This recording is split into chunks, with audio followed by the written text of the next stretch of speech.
যে যেখান থেকে আমার এই ভিডিওটা দেখতেছেন তাদেরকে আমার সালাম, আসসালামু আলাইকুম ওয়া রাহমাতুল্লাহি ওয়া বারাকাতুহু। আপনাদের সাথে আজকে কিছু কথাবার্তা বলবো আমি বাংলাদেশের নিয়ে।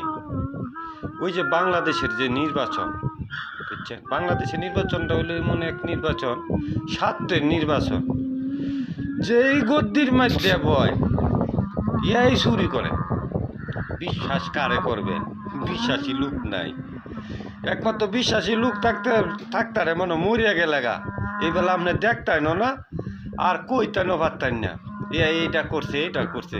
তো মাটির তলে গেলে গা মনে আর বিশ্বাসী লোক পাওয়া যাবে মনে সম্ভব, বুঝছেন। বাংলাদেশের যে নির্বাচন, আমরা প্রবাসী সৌদি আরব থাকি, রৈদ বইয়া কাজ করি, গরিব মানুষ। আজকে মনে করছেন ধনী থাকলে আজকে প্রবাসে আসতাম না, এই রৈদ বইয়া কাম করতাম না, বুঝছেন। বাংলাদেশের এই বাংলাদেশে নিয়া 2 দিন পর পর এই যে তামসা খেলা, যে আর এই বিশ্বাস করিয়া বহন যায় এই চুরি করে।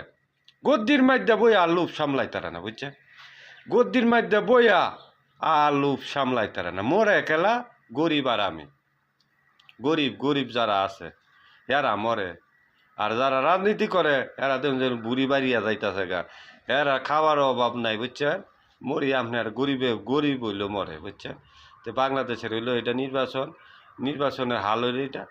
তো এই দাঙ্গে যে ভোট দিবেন ভাই বুঝা ভোট দিন। যে আমি একটা কথা বললাম, বাংলাদেশের জনগণ, আমি বাংলাদেশের একজন বা ছোট গরিব মানুষ, আমি গরিব মানুষ হইয়া গরিব ভাইদেরকে কইতাছি যে ভোটটা যে আপনারা দিবেন মূল্যবান, বুঝা ভোটটা দিবেন, ভোটটা বুঝা টুজ্জা দিবেন, বুঝছেন। এই নিয়ে আমার কথা। আমার তো ভুল ফান্তর থাকে তা হ্যাঁ কথার মধ্যে আপনারা মনে কষ্ট দিয়ে তাই আমাকে মাফ করে দিবেন। এই ছোট ভাই গরিব মানুষ হিসাবে হ্যাঁ মাফ করিয়া দিবেন।